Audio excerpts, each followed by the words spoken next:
Repeat कर रहा हूं, बाकी ये सब चीजें पढ़ा चुका हूं मैं आप लोगों को।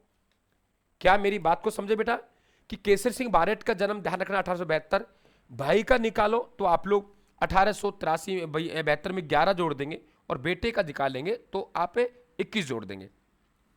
केसर सिंह बारेट साहब का जन्म कहां हुआ आपको मालूम होगा, देवपुरा खेड़ा, जिसे बारेट जी का खेड़ा भी कहते हैं, देवपुरा खेड़ा। ये कहां पड़ता है, ये गुरुदेव हमारे शाहपुरा भीलवाड़ा में पड़ता है, शाहपुरा भीलवाड़ा। बाप और बेटे का जन्म एक ही जगह होगा, ये ध्यान रखें, जबकि जोरावर सिंह बारेट का जन्म कहां होगा, उदयपुर में होगा। क्लियर हुआ। फिर मैंने आपको एक तरीका बताया था कि प्रताप सिंह बारेट है वो तो हरि को प्यारा हो गए थे, हरि को प्यारा हो गए थे, हरि को प्यारे हो गए यानी शहीद हो गए बरेली जेल में। हरि को प्यारे हो गए तो इसी 1893 में हरि भाऊ उपाध्याय का जन्म हुआ। किनका जन्म हुआ बेटा, हरि भाऊ उपाध्याय, जो कि अजमेर मेरवाड़ा के एकमात्र मुख्यमंत्री बनेंगे। आगे पढ़ेंगे अपन लोग कि संस्था साहित्य मंडल और महिला शिक्षा सदन की उस जमाने में बात करेंगे, ये अठुंडी अजमेर को अपनी कर्मस्थली बनाएंगे, आगे बात करेंगे। तो हरि भाऊ उपाध्याय का जन्म ये भी 1893 में हुआ और कहां हुआ, एक जगह पड़ती है भौरास। कौन सी पड़ती है बेटा, भौरास। और भौरास कहां पड़ती है, ग्वालियर में, मध्य प्रदेश में। यानी प्रताप सिंह बारेट जी हरि को प्यारा हो गए, प्रताप सिंह बारेट हरि को प्यारा हो गए। इसके बाद में आपको मालूम है कि यहां हमारा केसर सिंह बारेट है, ये केसर सिंह बारेट साहब हैं। ये केसर सिंह बारेट एक वीर भारत सभा की स्थापना करते हैं, आपको मालूम होगा बेटा, और वो करते हैं गोपाल सिंह खरवा के साथ। किसके साथ करते हैं, गोपाल सिंह खरवा के साथ। तो ऐसे करो ना, इनका जन्म भी 1872 में और इनका जन्म भी 1872 में। क्यों, क्यों गुरुदेव दोनों ने माना कि वीर भारत सभा की स्थापना की, और वीर भारत सभा की स्थापना की, तो दोनों का जन्म ही हम लोग कब बता देंगे बेटा, इसका भी 1872 में और इसका भी 1872 में। गोपाल सिंह खरवा पढ़ा चुका हूं पीछे, इसलिए थोड़ी स्पीड ज्यादा है मेरी। खरवा, ये खरवा कहां है, खरवा, खरवा आप लोगों के ये अजमेर पड़ता है, खरवा ठिकाने के थे। यहां तक क्लियर हुआ हमारे पास में। इसके बाद में फिर मैंने आपको 1880 पढ़ाया था, और 1880 में अर्जुन लाल सेठी का जन्म हुआ। हमारा यहां टारगेट है केवल इनका जन्म और जन्म स्थल याद करना। अभी डिटेल नहीं पढ़ रहे, डिटेल अपन नेक्स्ट क्लास से पढ़ेंगे इन सबकी। अब देखिए, आपके मालूम है कि बिजोलिया किसान आंदोलन से दो लोग थे। हां सर, दो लोग थे। एक तो था विजय सिंह पथिक। ओके गुरुदेव, विजय सिंह पथिक है, ये बिजोलिया किसान आंदोलन से जुड़ेंगे, ठीक है। और विजय सिंह पथिक से पहले साधु सीताराम दास थे। ओके गुरुजी, साधु सीताराम दास थे, साधु सीताराम दास पहले थे। ये दो लोग थे गुरुजी, तो दो लोग थे, तो इनके जन्म में 2 साल का अंतर आएगा। 1882 में विजय सिंह पथिक और 1884 में साधु सीताराम दास। कि बिजोलिया किसान आंदोलन से जुड़े गुरुदेव दो लोग थे। बेटा क्लास एग्जैक्ट आप लोग 8 बजे आ जाए, है ना, क्लास में एग्जैक्ट आप लोग 8 बजे आ जाए। आज को टेक्निकल इश्यू के कारण हमारी क्लास लेट हुई, एग्जैक्ट 8 बजे आप उपस्थित हो जाए क्लास में। विजय सिंह पथिक, विजय सिंह पथिक 1882, साधु सीताराम दास 1884। दो लोग थे गुरुजी, बिजोलिया किसान आंदोलन से जुड़े थे, दो लोग थे, तो जन्म में 2 साल का अंतर आएगा। विजय सिंह पथिक आप डिटेल से पढ़ेंगे अपन लोग, ये गुठावली यूपी के थे। कहां के थे, ये गुठावली यूपी के थे। और ध्यान रखें साधु सीताराम दास ये बेटा बिजोलिया के थे। कहां के थे, बिजोलिया के थे। और बिजोलिया कहां पड़ता है, भीलवाड़ा में। साधु कभी साधु हम कहेंगे कभी सेठ नहीं हो सकता। अगर साधु ही होगा वास्तविकता में तो सेठ नहीं हो सकता। तो आप लोग सेठ दामोदर दास राठी को भी यहीं जोड़ दीजिए, सेठ दामोदर दास राठी, सेठ दामोदर दास राठी, सेठ दामोदर दास राठी को भी यहीं जोड़ दीजिए। 1884 में ये रहने वाले बेटा पोखरण के थे, लेकिन आगे डिटेल पढ़ाऊंगा आप लोगों को। ये ब्यावर आ जाएंगे और ब्यावर में नव भारत विद्यालय और सनातन धर्म स्कूल की ये स्थापना करेंगे, तो वहां आगे पढ़ेंगे अपन लोग। तो हमने क्या कहा, विजय सिंह पथिक दो लोग थे, ये एक साधु सीताराम दास था। दोनों के जन्म में 2 साल का अंतर है बेटा। विजय सिंह पथिक 1882 में, तो इनके 2 साल बाद में साधु सीताराम दास 1884 में। सेठ दामोदर दास राठी हमने कहा साधु सेठ नहीं हो सकते, तो साधु सेठ नहीं हो सकते, तो सेठ दामोदर दास राठी का जन्म भी 1884 में। जिस प्रकार से केसर सिंह बारेट और गोपाल सिंह खरवा ने जो वीर भारत सभा की स्थापना की, फिर हमने दोनों को जोड़ के याद किया कि दोनों का जन्म कब हुआ, 1872 में हुआ। अब आपके पास दो सन आएंगे, एक आएगा हमारे पास में पहले मोतीलाल तेजावत। मोतीलाल तेजावत, मोतीलाल तेजावत साहब का जो जन्म हुआ बेटा, मोतीलाल तेजावत का जन्म जो हुआ वो हुआ था आपके 1887 में। एक गांव पड़ता है और वो गांव का नाम कौन सा है, कोल्यारी। ये जो कोल्यारी गांव है ये कहाँ है, उदयपुर में। कोल्यारी गांव कहाँ है बेटा, उदयपुर में है। और यहाँ हल्दी घाटी के युद्ध में जो घायल हुए थे सैनिक, उनको यहाँ उपचार करवाया गया था। और इनके 2 साल बाद, ध्यान रखें, जमनालाल बजाज का जन्म होगा। कितने साल बाद, 2 साल बाद जमनालाल बजाज का जन्म होगा। और जमनालाल बजाज का जन्म 1889 में एक जगह है बेटा, काशी का बास सीकर, वहां जन्म हुआ। तो ऊपर हमारे पास में हम कहेंगे कि आप लोगों के विजय सिंह पथिक और साधु सीताराम दास के दोनों के जन्म में कितने साल का अंतर पढ़ा बेटा अपन ने, 2 साल का अंतर पड़ा। और हमने कहा साधु श्रेष्ठ नहीं हो सकते, तो साधु सीताराम दास का जन्म 1884 में, सेठ दामोदर दास राठी का जन्म भी 1884 में, फिर मोतीलाल तेजावत और देखेंगे हम लोग जमनालाल बजाज के मध्य भी 2 साल का अंतर है। मोतीलाल तेजावत जन्म 1887 में हुआ, तो जमनालाल बजाज जन्म 1889 में हुआ। अब सीधा अपन लोग कहां चलेंगे, 1893 वाले पॉइंट में चलेंगे। जरा सुनिए, मैंने आपसे क्या कहा था कि देखिए केसरी सिंह बारेट है, ये केसरी सिंह बारेट पिता था, यही कहा था मैंने पीछे आप लोगों से।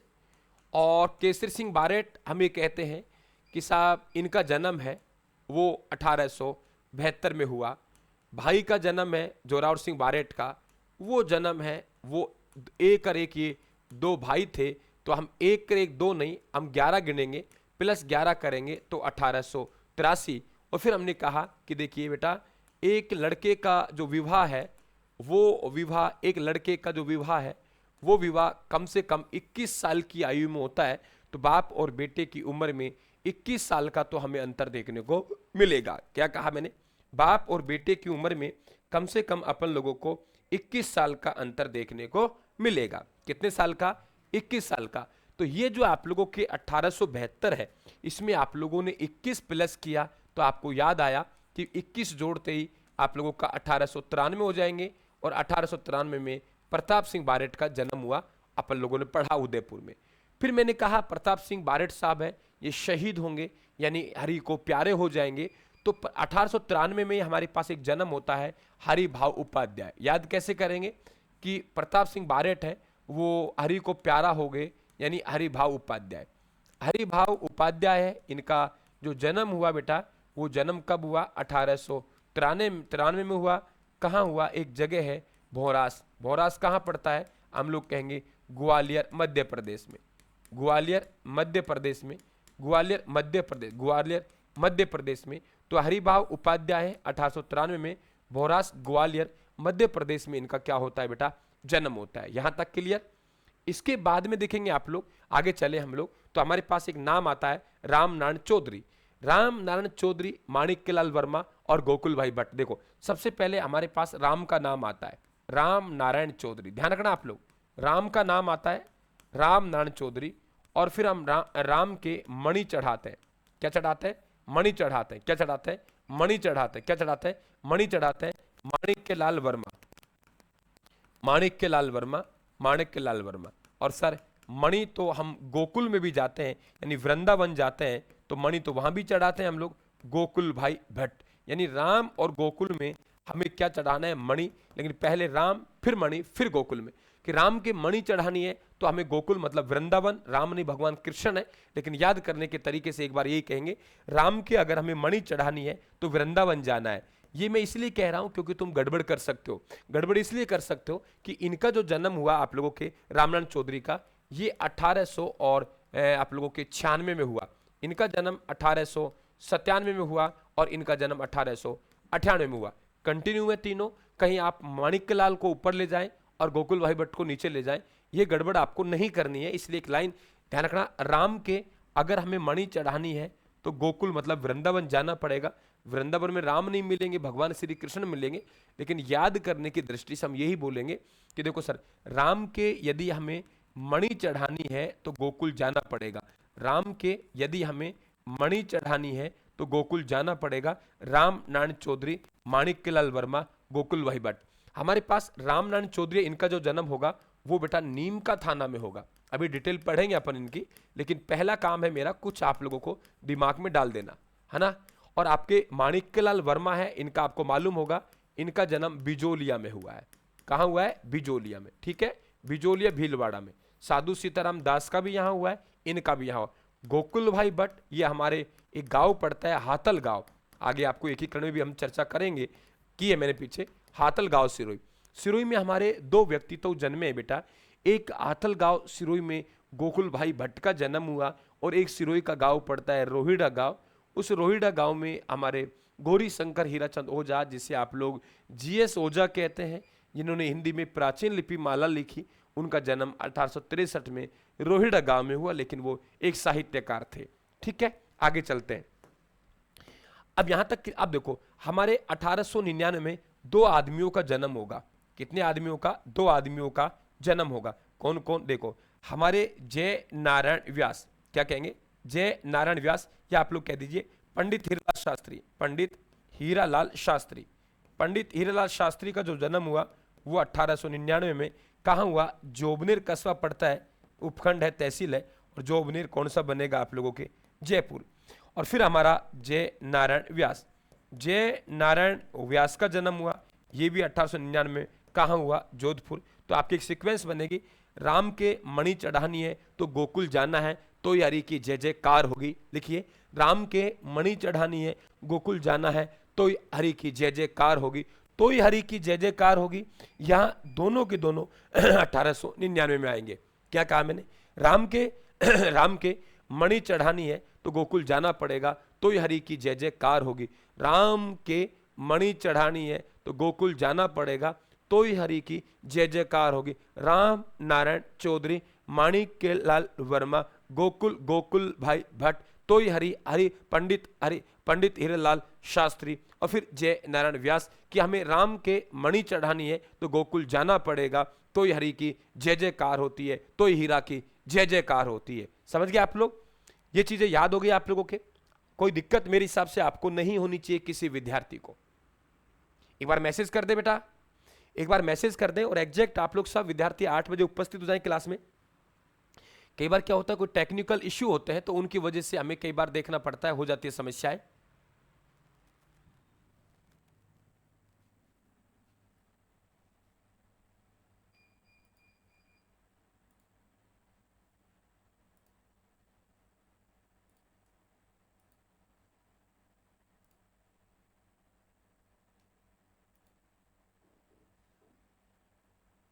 हाँ, कोई नहीं क्लास बेटा, कोई ठीक है।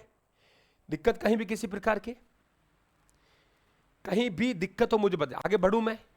क्योंकि अपन क्या करते हैं, अपन आगे चल के डिटेल पढ़ना शुरू कर देते हैं, जबरदस्त तरीके से कर देते हैं ना अपन डिटेल, कि साहब डिटेल पढ़ते हैं।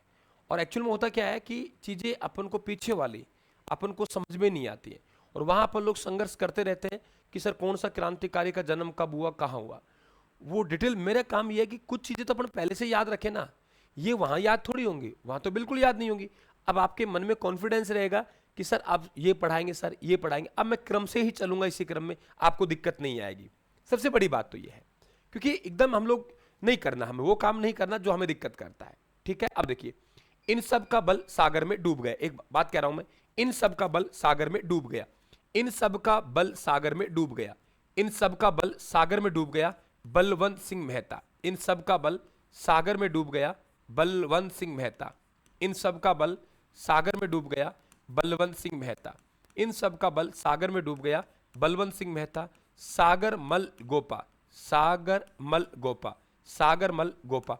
0-0 हो गया, 0-0 हो गया। बलवंत सिंह मेहता का जो जन्म हुआ वो 0-0 हो गया, यानी इनका जन्म है 1900 में। याद कैसे करेंगे? देखो आराम से, राम के मणि चढ़ानी है तो गोकुल जाना पड़ेगा, तो ही हरि की जय जयकार होगी। इन सब का बल सागर में डूब गया, बोलिए, इन सब का बल सागर में डूब गया, 0-0 हो गया। यानी बल और सागर में 0-0 का मतलब 1900। इन सब का बल सागर में डूब गया, इन सब का बल सागर में डूब गया, बलवंत सिंह मेहता। और बलवंत सिंह मेहता का जन्म कहां हुआ? उदयपुर में। क्या कहा मैंने? इन सब का बल सागर में डूब गया, इन सब का बल सागर में डूब गया और सागरमल गोपा का जन्म कहाँ हुआ? जैसलमेर में। 0-0 हो गया। इन सब का किसका? राम राम राम राम राम राम राम राम के मणि चढ़ानी है तो गोकुल जाना पड़ेगा, हीरा की जय जयकार करनी पड़ेगी, है ना। इन सब का बल, है ना, सागर में डूब गया। 0-0 हो गया, यानी 0-0 का मतलब 1900 में। देखो ये 3 लोग थे गुरुजी, ये 3 लोग थे, 3 लोग थे। एक सागरमल गोपा था, ठीक है। एक हम लोग कहेंगे आप लोगों के बाल मुकुंद बिस्सा था। एक कौन था? बाल मुकुंद बिस्सा। एक कौन था? बाल मुकुंद बिस्सा। ये 3 लोग थे गुरुदेव। एक था पंडित रमेश स्वामी। कौन था? पंडित रमेश स्वामी। पंडित रमेश स्वामी ये गुरुदेव 3 लोग थे। कैसे कि 3 अलग अलग तरीके से शहीद हुए थे। एक था जो मिट्टी का तेल छिड़कने से शहीद हुए, एक भूख हड़ताल से शहीद हुए और एक बस के नीचे कुचलने से शहीद हुए। ये 3 लोग थे गुरुदेव। तो 3 का मतलब 1903 लिख दें और फिर आगे 1904 लिख दें कि ये 3 लोग थे। सागरमल गोपा 3, बाल मुकुंद बिस्सा में 3 जोड़ देंगे। इन सब का बल सागर में 0-0 हो गया, यानी 1900। ये 3 लोग थे, मतलब 1903 बलवंत सिंह बाल मुकुंद बिस्सा और रमेश स्वामी, ठीक है। अब हमारे पास यहां करेंगे अपन लोग तो बाल मुकुंद बिस्सा। बाल मुकुंद बिस्सा है बेटा आप लोगों के ये पीलवा इलाका पड़ता है। अब तो आप लोगों के डीडवाना कुचामन क्षेत्र में आ गया, वहां के थे। और रमेश स्वामी ये भुसावर भरतपुर के रहने वाले थे। कहां के थे बेटा?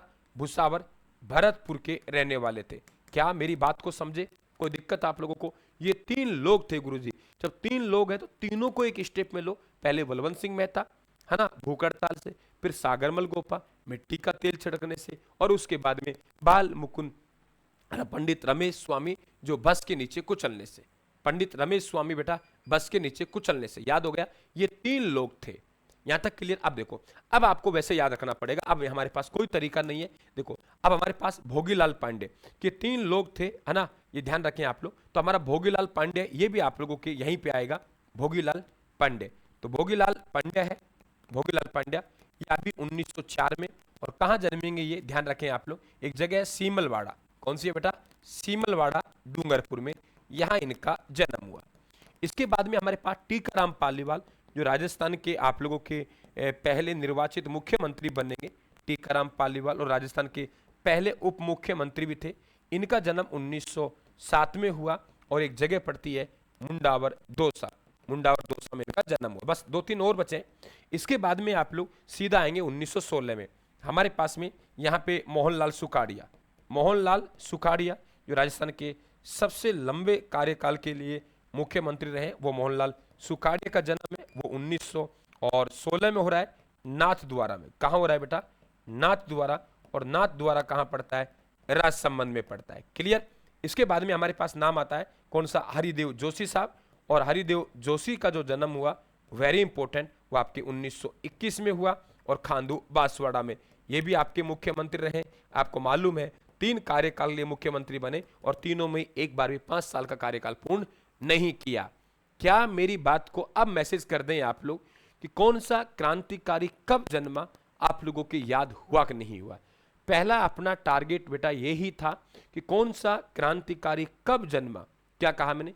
कौन सा क्रांतिकारी कब जन्मा, ये आप लोगों को याद रखना है कि कहां, कब और फिर इसके बाद हम एक एक आप लोगों से डिटेल पढ़ेंगे। एग्जैक्ट आप लोग बेटा 8 बजे क्लास में उपस्थित हो जाएं। आज थोड़ा कई बार कोई टेक्निकल इश्यू हो जाता है महीने 20 दिन में, तो वो एक अलग बात है। बाकी आप लोग 8 बजे सब उपस्थित रहें। अब मैं आपसे एक ही बात कह रहा हूं कि ये काम आप लोगों का कंप्लीट हुआ कि नहीं हुआ? कौन से क्रांतिकारी का जन्म कहाँ हुआ, कौन से क्रांतिकारी का जन्म कब हुआ, एक बार मैसेज आप लोग जरूर कर दे बेटा। बताइए बताइए मुझे कि आप लोगों के क्लियर हुआ कि नहीं हुआ?